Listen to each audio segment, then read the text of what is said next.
Bonjour à tous et bienvenue dans ce nouvel épisode du Geeking Show. Donc, comment ça va les amis? Ça va. Ça va. On est en mode viril. Là. Mode viril. Wesh, bonhomme, ça va. Ouais, Stallone. Donc, aujourd'hui, le thème sur lequel on va pouvoir partager, c'est des séries. Donc, on vous a préparé des séries que nous, on aime vraiment et qu'on aimerait partager avec vous. Donc, on a des séries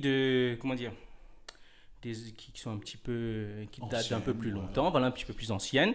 Et puis, des choses un peu plus récentes, donc il y en aura pour tous les goûts. Donc aujourd'hui, je vais demander à notre nostalgique Stéphane de commencer. Donc Stéphane, tu nous as préparé quoi comme série? Alors moi, je vous ai préparé deux séries que j'ai adorées pendant mon enfance, donc ça date de pas mal de temps. Le premier, c'est Le Prisonnier. Ouais, Le Prisonnier, Bravo. série qui date des années 60, 67, 68. Donc c'est une mini-série de 17 épisodes qui te raconte l'histoire d'un type qui se retrouve dans un village. Donc c'est un ancien, je crois, agent secret qui se retrouve là en tant que numéro 6. Et il n'est pas un numéro. Et il n'est pas un numéro. Et tu sais, ça fait très... malgré 67-68, ça fait très actualité. C'est une série qui a été d'actualité dans les années 70, 80 et tout, parce que c'est cette lutte pour sa liberté, mais la liberté de choisir, la liberté d'être. Hein, c'est une très très beau série et une très belle série. Ouais, ça cette structure moderne. Oui, très moderne. Bon, c'était un petit peu à l'époque psychédélique, tu vois, et ça rentrait vraiment dans cette époque-là. Et il y a eu une réadaptation, je crois, dans les années 2000, avec Jim Caviezel, qui n'a pas très marché. Mais je conseille cette série parce que quelque part, ça lance un petit peu la pop culture dans les séries. Hein, ça lance un petit peu. C'est même considéré par le underground comme la meilleure série de tous les temps. Le Prisonnier. Donc, bien avant les séries qu'on connaît aujourd'hui. Comme Lost, comme Twin Peaks. C'était bien en avant. Si tu regardes bien, Lost, ça avait toute la structure. Lost s'inspire un petit peu de ça. S'il n'y avait pas eu de Prisonnier, il n'y aurait pas eu de Lost. Et ça parle un petit peu de quoi, du coup, Le Prisonnier? Donc, au fait, Le Prisonnier, c'est un agent secret qui va démissionner. Donc, le générique, c'est vraiment culte, kitsch et culte. Il est dans sa voiture, là. Il est en train de venir et tu as une musique top. Donc, il est en train de venir, il rentre chez lui, il va ramasser ses valises. Tout ça, c'est dans le générique. Et là, il tombe dans les pommes et il se retrouve dans un village. Et là, il se retrouve, j'ai adoré le rôle du butler, un petit gars là, donc il se retrouve dans une maison, il se retrouve dans une maison, dans un village. Et là, il ne sait pas où il est, il va aller chercher un clocher pour savoir où est-ce qu'il est. Il va monter dans le clocher et là, il va réaliser que le village est vraiment isolé. Et à chaque fois que tu essaies de t'enfuir de ce village-là, tu as une espèce de gros ballon là, blanc là, mais qui vient et qui t'empêche de sortir. C'était vraiment une série moderne pour l'époque. Et tu n'as pas de réponse. Et ce qui est assez amusant dans cette série-là, c'est que les 17 épisodes, excepté le premier et le dernier, tu peux le regarder dans n'importe quel ordre. Et il y a au fait 7 épisodes qui sont vraiment clés, qu'on peut regarder dans l'ordre tel, mais série à découvrir. Et en voulant savoir, pour ceux qui nous écoutent et ceux qui nous regardent, où est-ce qu'ils pourront avoir cette série-là, étonnamment, c'est sur YouTube. Sérieux? C'est sur YouTube. Donc, si vous voulez voir la série, allez-y, n'hésitez pas une seconde. Tous les épisodes sont sur YouTube. Okay. Donc ça, c'est la première série. Ça vaut vraiment la peine. Deuxième série, c'est Les Mystères de l'Ouest. Wild West. Wild Wild West. Je crois qu'il y a eu 6 ou 7 saisons. Alors moi, j'adorais cette série à l'époque D'abord parce que tu as le côté mystère autour. Et les titres, vous vous souvenez, The Night of, parce que la série se passait vraiment la nuit. Donc tu as deux héros, James West et Artemus Gordon. Et ce sont des agents secrets, ils travaillent pour le président des États-Unis. J'ai oublié c'est lequel. Là. Donc c'est vraiment une série que tu peux regarder à n'importe quel épisode. Mais il y a tout un côté mystère. Moi, pourquoi j'adorais cette série-là? C'est parce qu'à l'époque, tu avais les revues, là, Ombrax. Oui, ça rejoignait un peu ça rejoignait un petit peu ça. Ouais. Donc, justement, les pulps. Ouais. Et c'était quelque part le prolongement de ce que tu lisais. Et le côté mystérieux, tu avais donc, dans les fameuses nuits, tu avais... la nuit de la soucoupe volante. C'était vraiment... Donc, ça se passait... C'était à l'époque où, je crois que c'était juste après le 3e ou le 2e James Bond. C'était en 2 James Bond. Donc, c'était considéré comme le James Bond du Far West. Donc, ça vaut la peine d'être vu. Donc, je vous invite. Artemus Gordon, c'est celui qui faisait les gadgets, là. Oui. Il se maquillait, il se transformait. Donc, 2 séries. Donc, Les Mystères de l'Ouest, ça va être repris plus tard et ça va être un fiasco. Avec Will Smith. Fiasco, une chanson qui reste. Oui, il y a la chanson. On va parler chansons après, mais généralement c'est en rediffusion sur Paris Première ou bien sur d'autres chaînes. Mais les 2 séries que moi je conseille, d'abord Le Prisonnier que vous pouvez retrouver sur YouTube et Les Mystères de l'Ouest, Wild Wild West. Moi je t'attendais sur La Poupée Sanglante, bizarre. Non, malheureusement. Merci beaucoup Stéphane. Alors Nicolas, toi tu nous as préparé quoi? Stéphane nous a emmené à l'ouest et toi tu nous emmènes à l'est. Parfois.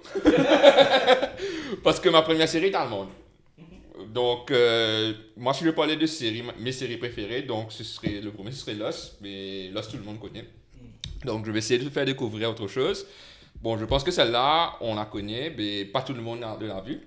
Je vais parler de Dark sur Netflix. Dark, c'est une série qui m'a pris au dépourvu. C'est une série allemande. Okay? Ça se passe dans un petit village, une petite ville allemande. Et il y a, au début, tu as un homme qui se suicide. Et il y a son fils qui ne comprend pas ce qui s'est passé, pourquoi il s'est suicidé. Et il décide de mener son enquête. Et du coup, il retrace une espèce de caverne, un peu bizarre. Lorsqu'il y pénètre, enfin, pour ne pas trop spoiler. Oui, je pense que tu pourras arrêter là pas longtemps. Oui. Donc, il y pénètre et en même temps, il y a un enfant qui disparaît aussi dans le village. Donc, l'histoire, ça commence comme ça. Mais cette série, franchement, si vous aimez les séries un peu comme Le Prisonnier, comme Lost, il y a un mystère qui se déroule, Dark est excellent. Ça comprend 3 saisons, ok? C'est de la science-fiction.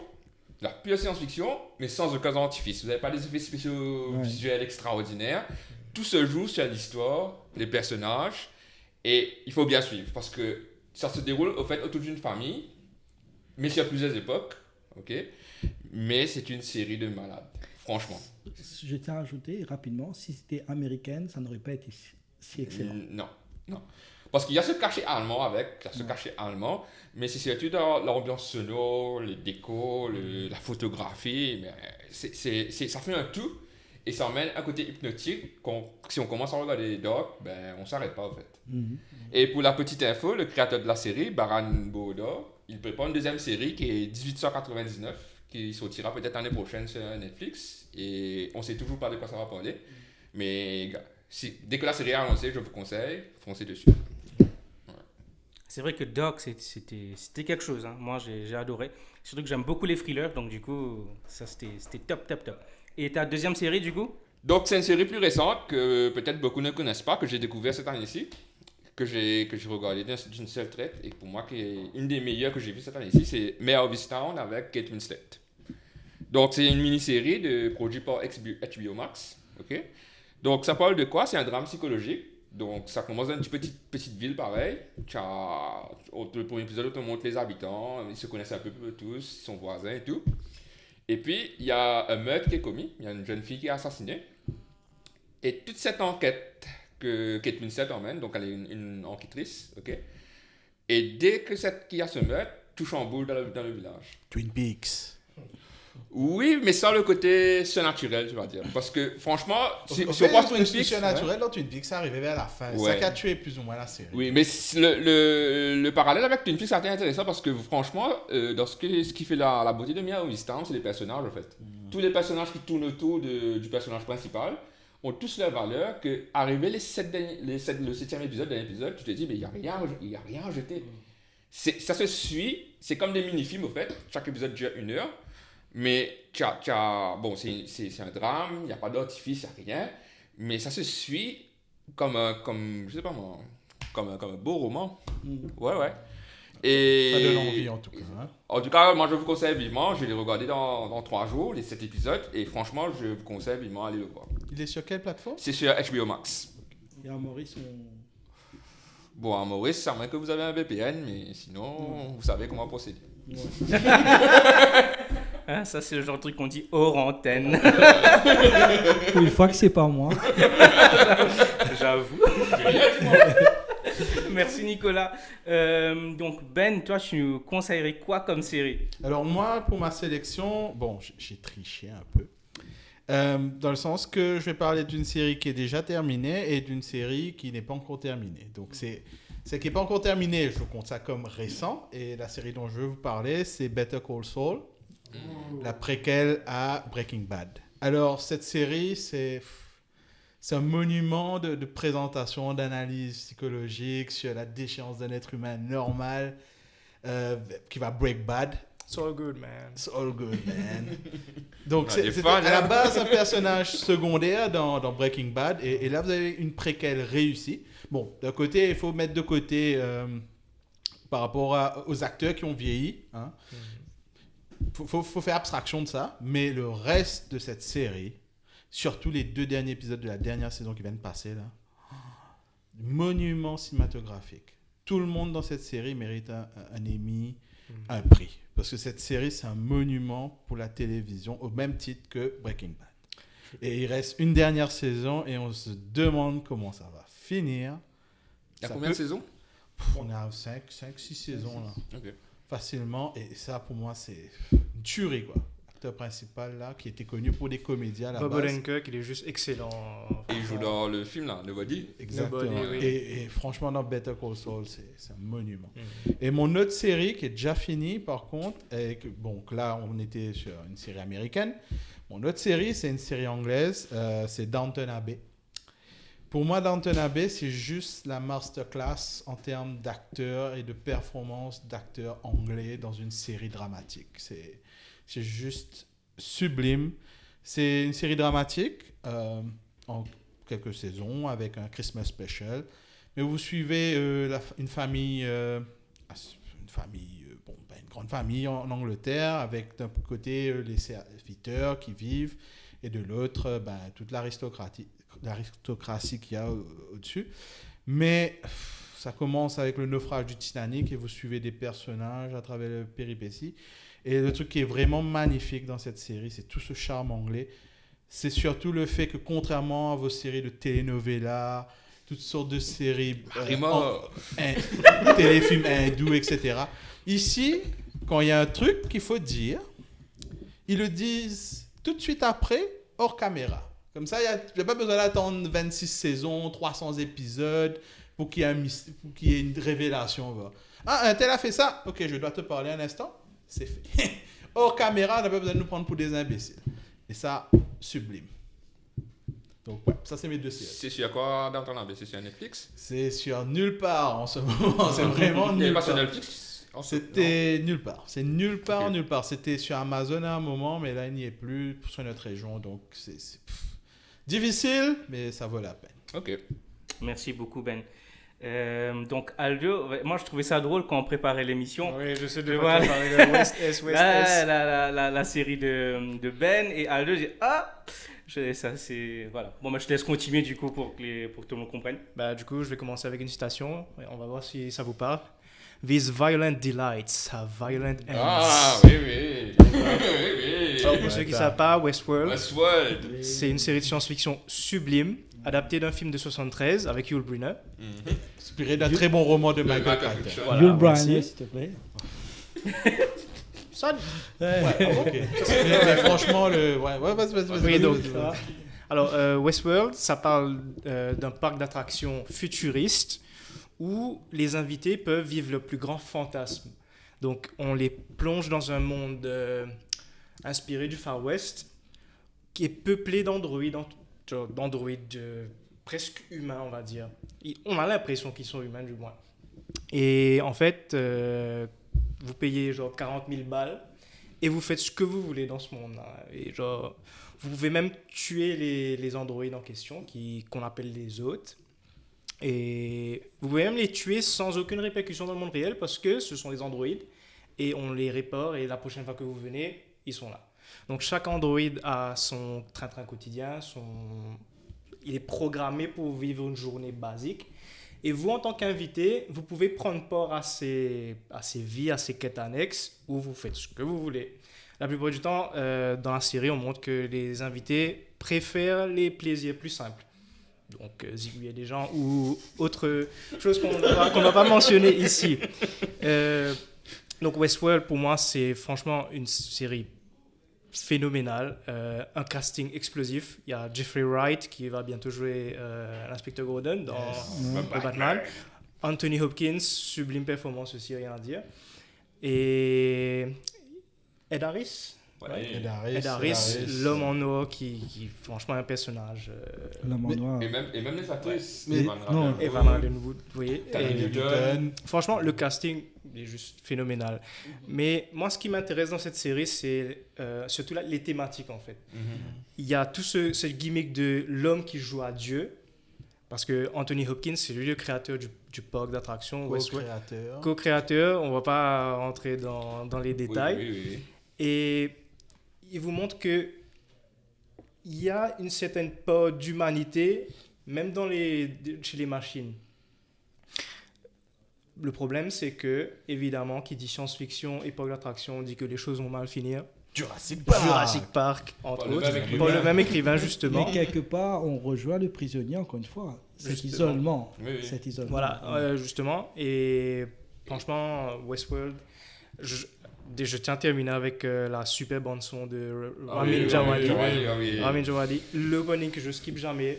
Franchement, ce qui est dommage, Les petites musiques. Et les chansons oui, populaires, justement, la les reprise, petites les chansons, arrange et la tout, façon c'est- qu'il les arrange en mode Far West, Mm. à la Psychode.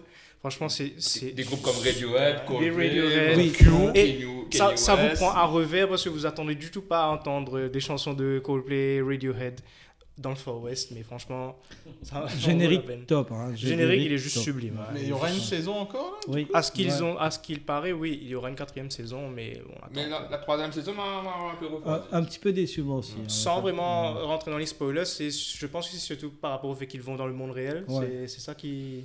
Pas nécessairement, mais le dénouement m'a un peu refroidi. On Ok. verra comment ça On verra comment ça va se Et passer. ton autre série du coup? Et du coup, mon autre série, ça reste Breaking Bad. Ah. Respect.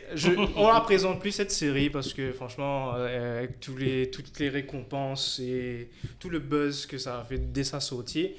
Mais une des principales raisons pour laquelle j'en parle aujourd'hui, c'est que quand on parle de drame criminel, ça intéresse pas énormément de personnes, surtout qu'aujourd'hui, on cherche des séries plus on va dire, accessibles, on va dire. Oui.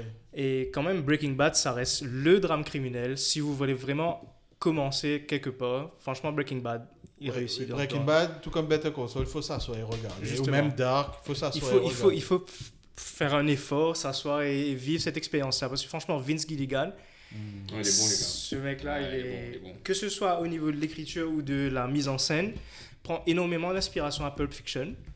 Certains shots sont des hommages directs au film de Tarantino. Et franchement, Breaking Bad, pour moi, ça reste culte. Respect. Ouais. Respect. Ben, merci à tous. Moi, je me permets de vous offrir un petit bonus. Je me disais qu'on allait partir un peu en ordre chronologique commencer par les séries un peu plus anciennes avec Stéphane et puis terminer par moi. Mais il y en a qui ont triché et du coup, il y a des trucs qui sont ongoing, donc ça marche plus trop, mais c'est pas grave. Donc moi, je vais vous parler d'une série, je pense qu'on a déjà parlé de ça sur le plateau, je suis plus sûr, qui s'appelle Calls. Oui. Ouais. Donc Calls, on a déjà parlé un peu, mais en fait, Calls, pour moi, c'est un peu ma série de 2021. Parce que j'aime trop les thrillers, donc ça je le dis tout le temps, mais voilà. Et en fait le côté aussi science-fiction est quand même pas mal, mais surtout le concept qu'il y a derrière Calls, parce que Calls c'est quand même une série où il n'y a pas d'acteur, c'est du voice acting, tout se passe au téléphone. Donc, c'est des conversations en des gens, donc soit un mari et sa femme, ou des amis, frères et sœurs. Et parfois, tu as d'autres personnes qui rentrent dans la conversation. En fait, il faut vraiment regarder parce que visuellement, on ne voit pas les acteurs. C'est un peu comme un... comment tu appelles ça là? Ça ressemble à un podcast, en fait. Ouais, c'est comme un podcast. C'est un peu comme un Windows Media Player ou un Winamp avec les... Il y a un plugin. Ouais, les audio visualizers, c'est exactement ça. Mais la série, c'est un truc de fou. Le premier épisode, j'étais là devant mon écran, oh my god.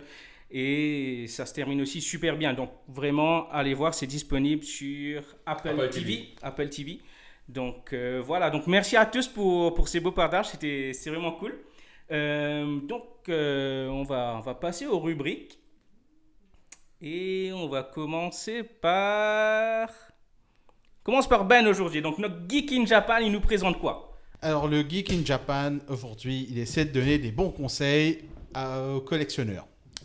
Collectionneurs de quoi? Collectionneurs de figurines. Alors, dites-vous bien que collectionner des figurines, c'est pas donné. J'avoue. Exactement. Et surtout, il faut chercher les bons plans. Alors, les figurines, de quoi je parle là? Je vais parler de figurines qui sont faites au Japon. On parle de figurines donc de marques comme Bandai, Kaido, Medicom, etc.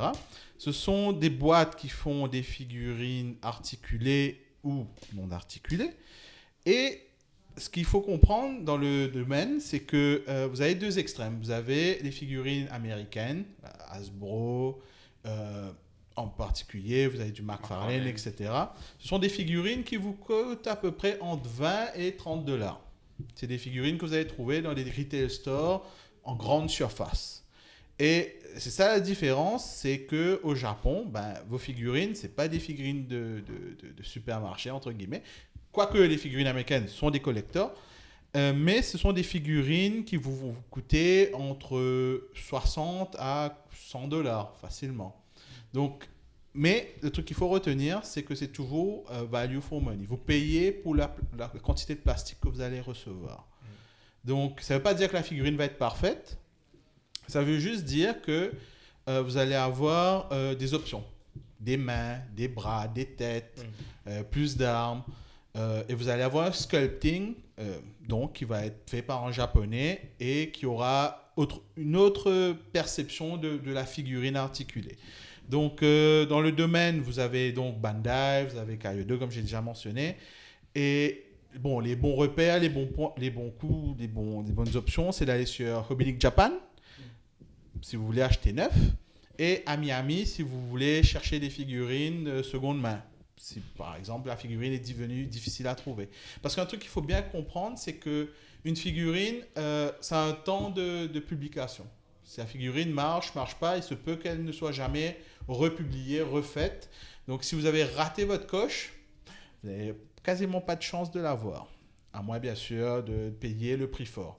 Donc, ce qu'il faut savoir aussi, quand vous commandez une figurine japonaise, c'est que les dates de sortie vont être décalées. C'est-à-dire, par exemple, là, cette année, je me commande un Mafex de Endwar, par exemple, de Endgame.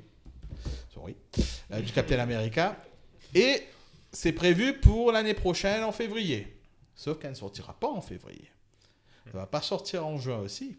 On ne sait jamais quand elle va sortir. Donc, ce qu'il faut, c'est quand on achète ce genre de figurine, il faut se dire que, il va falloir pre-order. 2, on ne sait pas quand elle va sortir. Et 3, ça va vous coûter beaucoup plus cher que 3-4 figurines américaines combinées. Donc, il faut savoir ce que vous voulez avoir. Et maintenant, bien sûr, prendre une bonne décision. Parce que au-delà d'un certain délai, vous n'aurez jamais cette figurine encore. Donc maintenant, ce que je veux vous dire, c'est que, bon, maintenant il y en a pour tous les goûts. Pour côté Bandai, vous allez retrouver des personnages de licence comme Dragon Ball, Chevalier de Zodiac, avec les fameuses Mifcloth que vous avez avec les armures en métal dessus. Et puis du côté de Kaido, vous aurez la gamme Amazing Yamaguchi qui fait de tout, de Deadpool jusqu'à, je sais pas moi, Batman Arkham Knight, etc.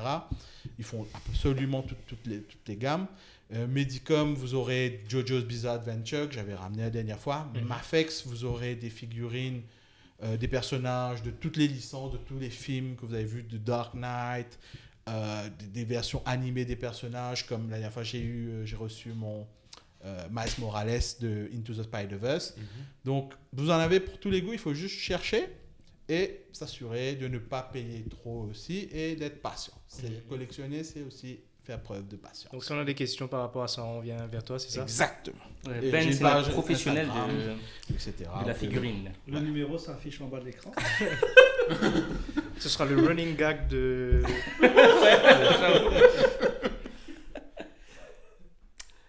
Ça va, on peut mettre ton numéro du coup. Non. Mais vous pouvez me contacter sur ma page Instagram si jamais vous avez besoin de tips ou autre. Super, merci beaucoup Ben. Donc, notre movie sensei, tu nous as préparé quoi? Donc je rigole parce qu'il y avait un petit débat avant le début de l'enregistrement. Hein. Mais donc movie sensei, tu nous parles de quoi aujourd'hui? Alors, je vais parler d'un film qui, à ma connaissance, fait polémique en ce moment. Je ne savais pas que ce film pouvait faire polémique. Exactement. Moi, c'est un film de fans, pour les gens, pour les geeks. Ouais, on va parler de Suicide Squad. Donc, le Suicide Squad, ce n'est pas le Suicide Squad qui est sorti en 2016. Ce n'est pas non plus le cut qu'on attend du film de 2016. Ce n'est pas le Ayer Cut, non, c'est le nouveau film réalisé par Monsieur James Gunn. Alors, pour ceux qui ne connaissent pas, James Gunn, c'est avant tout le scénariste de Dawn of the Dead. Oui, et aussi de Scooby-Doo 1 et 2. Oui, Scooby-Doo 1 et 2. C'est le réalisateur des films horrifiques comme Horribilis. Il a aussi touché au film de super-héros ultra-violent avec Super. Et ensuite, on le connaît à travers les deux Gardiens de la Galaxie du MCU. Voilà. OK? Donc, pour faire simple, donc Suicide Squad, c'est la première incursion de James Gunn dans l'univers d'ici. Ouais. OK? Donc, il s'est fait un peu évincer par Marvel à un moment. Oui. Et d'ici là, récupéré pour travailler un peu sur le Suicide Squad. Et ce qui en ressort, désolé pour ceux qui n'aiment pas, mais ce film est une pure merveille de divertissement jouissif. Exactement, entièrement d'accord. J'avoue, je suis d'accord.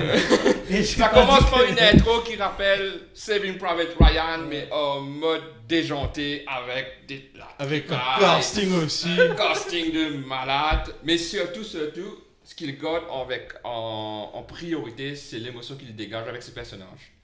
Si on prend les 5 personnages principaux, donc vous avez le personnage d'Idris Elba, Bloodsport, vous avez... Inconnu au bataillon. Ouais, Ratcatcher.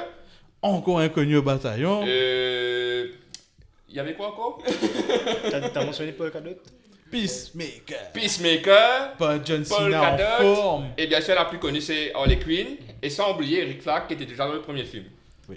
Et la petite fille avec le rat là. Mais on n'a pas oublié quelqu'un là. Si, on a oublié le truc là.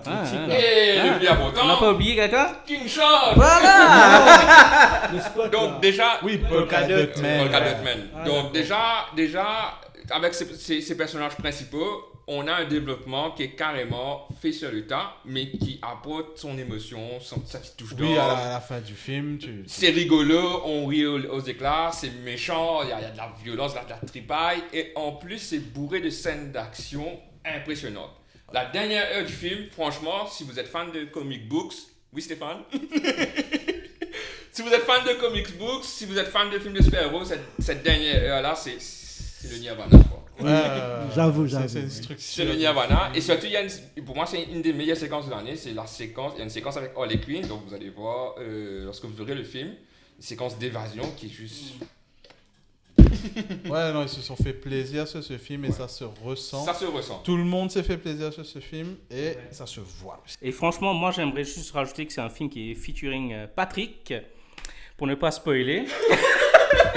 Il fait une très belle apparition dans le film. Mais ouais, Suicide Squad, c'était génial. Franchement, moi, j'ai trouvé. Franchement, c'est un des films que j'ai vu cette année où je me suis vraiment fait plaisir. J'ai vu des blockbusters, mais celui-là, franchement, je me suis vraiment fait plaisir. Ça te laisse un large sourire sur le visage. Ouais. Et puis, ce que j'ai beaucoup aimé, c'est les transitions. Oui, ça fait très comic books, Ouais. Meanwhile. Exactement. Et ça ajoute des chapitres, mais en même temps, ça fait classe. Ça fait... Oui, Ouais. faut C'est juste bien pas foutu, s'attendre c'est bien à The foutu. Dark Knight, faut pas s'attendre à. Bien autre sûr, chose que ce n'est pas le genre de film de super-héros, on va réfléchir, où il y a une histoire. C'est pas du Schneider, c'est carrément pas du Schneider. Et c'est pas non plus un produit pour lancer d'autres choses. Justement, c'est un film qui se suffit à lui-même, qui est un gros plaisir coupable. Et franchement, si vous êtes fan aussi des films des années 80, les Schwarzenegger et tout, ben, le personnage de Peacemaker, franchement, C'est une parodie. c'est une parodie de tous ces acteurs et One Man Army de l'époque, hein, franchement. Donc pour moi, Suicide Squad, je recommande à 100%. I back this. Merci beaucoup, Nicolas. Donc, Stéphane, donc Monsieur Rock, désolé, notre nostalgique. Un peu de respect, s'il vous plaît. Merci. Donc, Ouais. notre nostalgique nous parle de quoi aujourd'hui? Ben, je vais surfer un petit peu sur la vague James Gunn pour parler de quelque chose qui est surtout dans Fusil. sur ces derniers films. Non, ben, nous sommes geeks, oui, mais nous adorons aussi de la bonne musique, n'est-ce pas? Oui. Bonne musique. Et quelque chose qui va caractériser les films de James Gunn, surtout les deux Gardiens de la Galaxie, et là avec Suicide Squad. Suicide Squad, on a eu du Eminem, on a eu du Rick James, du Etta James. Donc, c'est la musique. Bon, moi, je suis plus les années 80, et c'est vrai qu'à l'époque, quand tu regardais un film, souvent, la musique était des fois beaucoup plus important que le film. Des fois, le film ne marchait pas, mais la musique derrière, ça fonctionnait. Je prends l'exemple de Cocktail, par exemple. Oui, C'était pas terrible, oui. Mais la BO. mais la BO ouais. était top. Donc, Moi, je peux rester devant un James Bond juste pour la chanson Juste- du début. Hein. oui, Même si la- le James Bond, je Oui, sais oui. qu'il va pas être un Ouais. des bons, mais je suis la d'accord chanson avec est toi. bonne. D'accord avec toi. Mais pour en revenir, dans les années 80 surtout, tu avais vraiment, soit on revivait, en fait, tu avais quelques groupes qui revivaient, ou bien tu reconnais par sa musique le personnage ou une scène. Quand je vous parle de Eye of the Tiger, Ah oui, ok. tout de suite on entend la musique et tu fais ce que tu veux. J'ai envie de frapper quelqu'un. Tu as aussi Ouais. envie de monter des Tu as escaliers l'escalier, super exactement. vite. Ouais, tu as envie de monter, tu as Time of My Life. D'être J'ai envie de danser. J'ai envie de Ouais. porter quelqu'un. tu vois. Voilà, tu as envie de porter quelqu'un. C'est vrai que My la heart will musique... go on. My heart, non, quoi que... allez, assez, on va se bagarrer là. On va voit se bagarrer. 80 On parle de là. années 80, right? On respecte Céline quand même. Mais c'est contrairement aux films des années 50 ou 60 où tu avais des actrices comme Judy Garland par exemple qui chantaient. Oui. Mais là, la musique était dans les années 80 était personnage des films. Tu avais les films comme dans les Ferris Bueller. Oui. les Ferris BO, Bueller, ouais. c'est un de mes films cultes des années 80. Tu as le twist and shout Oui. en haut durant le défilé. Ça, c'est Ferris. Et puis, tu as Retour vers le futur de Power of Love. Ah oui. Power oui, of Love, J'adore cette dès chanson. que tu entends cette chanson-là, tu vois le personnage, tu vois Michael J. Fox dans son truc rouge.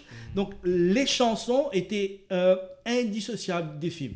Il y a le film de John Cusack là, avec le parler. Ah oui, High oui. Avec Peter Oui, Gabriel. High Ouais. Fidelity. Donc, on entendait les films, plus que maintenant. Et James Gunn a su surfer là-dessus. Parce que déjà, le titre de ces deux films Marvel, c'est Guardians of the Galaxy Volume 1, qui nous fait penser aux albums, tu sais, des compilations qu'on avait à cette époque-là, où tu avais des volumes, volume 1, volume 2.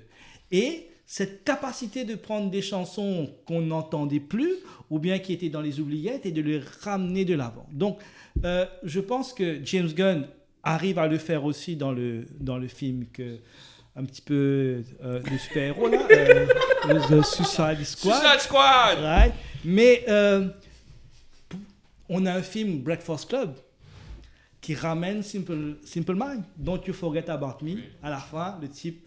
Donc, si vous voulez, à l'époque, c'était surtout, on adorait acheter les albums dans la cassette, des films.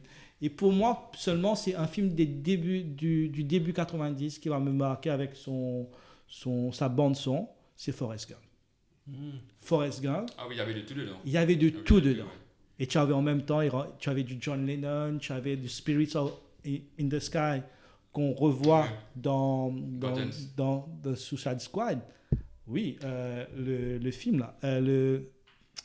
J'ai oublié le titre. Mais James Gunn a su ramener cette passion pour la musique dans ses films. Mais pour moi, perso, enfin une petite parenthèse, le gars qui a réintroduit un peu ce style-là, c'est Quentin Tarantino. Oui, Pulp Fiction. oui, mais Pulp Fiction, c'est une... Mais c'était plus des trucs qu'il écoutait à l'époque, qu'il a remis au goût du jour. Ouais. Mais là, il utilise les chansons avec les personnages. Oui. Comment tu peux voir les Gardiens de la Galaxie sans cette intro où c'est la musique. C'est mis en contexte avec ce qui se passe après. Et tu vas voir dans Avengers Endgame, quand tu n'as pas la musique et que le type il est en train de danser, il est ridicule. Donc, on voit cette différence-là, c'est la musique qui fait tout. Donc, voilà. Merci beaucoup Stéphane, merci beaucoup. En fait, moi, c'est juste vrai, quoi, parce que la dernière fois, on écoutait de la musique à la maison. J'ai ma nièce qui passe, qui me dit « mais c'est Gardien de la Galaxie », tu vois, donc ça... Donc jusqu'à aujourd'hui, même les enfants, ça marche toujours. Hein. La musique donne une identité, en fait, au film, comme Monsieur Rock nous disait. Exactement, donc Aldo, je profite que tu aies la parole. Écoute. Hein? Ready, steady, play, on parle de quoi aujourd'hui? Mourir. Non, on est trop jeunes pour mourir. Ouais, on va tous mourir. Alors, mourir, c'est pas bien. Du moins, c'est ce qu'on nous a appris lors des dernières 40 piges. Quand tu meurs dans un jeu, c'est que tu as perdu. T'es nul, t'es vraiment nul. Et pourtant, au fil des dernières années, certains développeurs se sont dit, tiens, mourir, c'est pas la fin. Du coup, on va inclure ça dans l'expérience du joueur. Je parle notamment des créateurs de Shadow of Mordor qui ont implémenté un système plutôt intéressant qu'on appelle le Nemesis System. Le Nemesis System, c'est vraiment un truc intéressant. En gros, si quelqu'un vous tue, un orc vous tue, il monte en grade et il devient beaucoup plus dangereux que la première fois. Et il ne manquera pas de vous rappeler qu'il vous a bien défoncé la première fois aussi. Et c'est ça qui fait le charme de Shadow of Mordor. Ça n'a pas l'air gratifiant quand j'en parle, mais pourtant, comme je vous dis, c'est ça qui fait le charme de Shadow of Mordor. Et le jeu dont je vais vous parler aujourd'hui adopte plus ou moins la même approche. C'est Hades. Une vraie perle déjà indépendante. Merci. Franchement, Hades, il faut absolument que j'en parle parce que, bon, certes, le jeu a explosé en popularité récemment, surtout avec la sortie prévue pour les consoles de Sony et Microsoft le 13 août. Mais franchement, Hades, je vais vous en parler. Hades, c'est un hack and slash dit roguelike. Les roguelikes, c'est quoi? C'est un jeu où, lorsque vous mourrez, donc vous progressez le mieux que vous pouvez, excusez-moi, et lorsque vous mourrez, vous recommencez à zéro et vous perdez toutes vos améliorations. C'est vrai que ça n'a pas l'air fun comme ça, mais pourtant... Et en plus, le niveau change. Et en plus, les niveaux sont générés aléatoirement. Donc, aucune partie ne se ressemble. Il y a cet aspect replayability. Franchement, à chaque partie, vous faites un run différent. Et Hades, franchement, c'est une vraie pépite quand on parle des petits studios. C'est pas un studio AAA, on parle de Supergiant Games, qui est un studio qui compte pas plus de 20 têtes. Ils ont fait Bastion. Ils ont fait Transistor, des jeux franchement sublimes. Hein. Et Hades reste assez simple parce que c'est un hack and slash, donc vous rentrez dans une pièce et vous tabassez tout ce qui bouge. Mais ça rajoute un aspect assez intéressant où la mort fait avancer la narrative. Donc à chaque fois que vous mourrez, l'histoire avance. Donc l'histoire c'est quoi justement? L'histoire c'est Hades, il a un fils qui s'appelle Zagreus. Et Zagreus, il veut quoi? Il veut sortir des enfers. Et pour sortir des enfers, il faudra passer par Monsieur Papa, qui n'est absolument pas d'accord que Zagreus quitte les enfers, justement. Et du coup, Zagreus, il va se rebeller comme tout adolescent qui se respecte. Et il va fight his way up to Mount Olympus pour retrouver sa maman. On n'en dit pas plus. Ce qui est intéressant, c'est que, franchement, niveau artistique, on ne fait pas mieux quand on parle de jeux indé, de jeux à petit studio, franchement. Que ce soit au niveau du design des personnages, du voice acting même, il n'y a pas de grand talent à la Nolan North, à des noms connus. La musique, franchement, excellente. Il y a cet aspect grec parce que le jeu est centré, comme vous l'auriez deviné, sur la mythologie grecque. J'aurais pas dit. Et pourtant. Et ce qui est intéressant, c'est que vous avez le support du panthéon des dieux grecs. Donc, il y a Zeus, Arès, Poséidon et compagnie. Je ne mentionnerai pas tout le monde parce qu'il y a quand même un bon petit monde. Et chacun vient avec ses améliorations. Et comme les niveaux sont générés aléatoirement, même les améliorations viennent randomly. Donc, vous faites un run une fois, vous avez Poséidon qui vous aide 3/4 de votre partie. Vous en faites un autre et c'est Arès qui vous aide dans ce cas-là. Et ce qui m'intéresse énormément dans ce jeu, en fait, c'est que, comme je l'ai dit, il n'y a pas beaucoup de monde qui ont travaillé là-dessus, mais c'est un projet qui se voit, qui vient du cœur. Et franchement, ils ont mis tous les efforts dedans, alors que les studios AAA nous refilent des jeux pas forcément finis et qui chargent le full price. Ben a quelque chose à dire? Non, c'est la vérité. C'est l'entière vérité. Et checks out. Mais pour ceux qui sont intéressés, Hades, c'est pas plus de $25 sur Steam et bientôt sur les dernières consoles.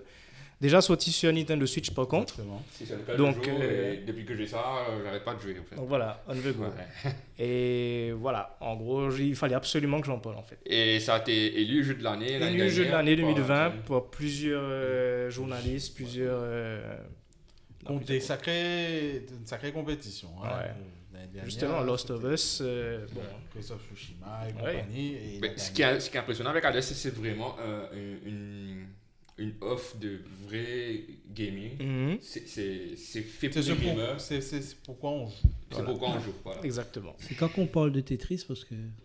La prochaine fois, j'ai un Tetris pour toi. Écoute, ça on garde pour ta rubrique du coup, tu vois, parce que c'est vrai qu'il y a eu pas mal d'autres versions de Tetris qui sont sorties après, donc on pourra faire un, Tetris Effect, effectivement. on pourra faire un petit mélange de Tetris, mais ce sera pour la prochaine fois. Donc merci à tous pour vos partages. C'est vrai qu'on a eu pas mal de belles découvertes, que ce soit au niveau série, et puis bon, Hades, c'est vrai que c'est un jeu qui est là depuis assez longtemps, mais c'est vrai que c'est une perle. C'est vraiment une perle. Et moi j'aime trop ce jeu. Donc, merci à tous pour vos partages. On se retrouve la prochaine fois. N'oubliez pas de liker, partager, subscribe sur la chaîne YouTube. Hein. Et on se retrouve la semaine prochaine. Ciao! Ciao.